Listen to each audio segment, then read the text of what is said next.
Go ahead and say your name. Ay, mamaliyog nga sir, ana ay single motor na accident diya sa may Salo intersection sir, sa pinakaduwa sir.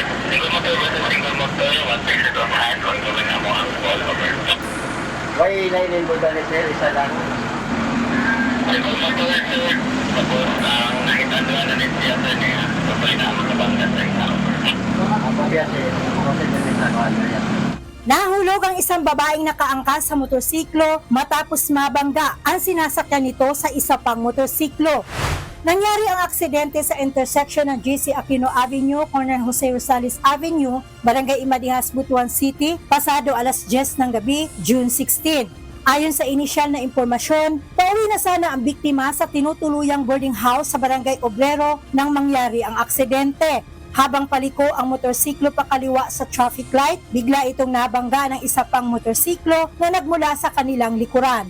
Nadatna ng UNTV News and Rescue Team ang 22 anyos na pasyente na nakahiga ng patagilid sa kalsada. Good evening. Yung TV responder mo, tabangan ka na mo. Amin siya dapit sa hitabo. Very good. Asa man nakadasmat? Sibat ang nakadasmat. Sa lakas ng impact ng pagkakahulog ng babae, nagtamo ito ng mga sugat at pananakit sa kaliwang siko at balakang. Sir, may gibasa karon ma'am. Diya. Ma'am, maalsa ni mo ne? Kini lang. Maalsa ni mo, dili kay sakit. Kung ako ang sahon gamay ha, kung kaya ba ha, pagsulti kong sakit ha. Kaya ma'am, kaya?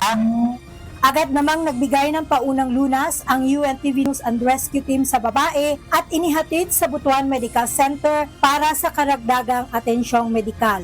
Samantala, tumakas ang motorcycle rider na nakabanggaan ng mga biktima.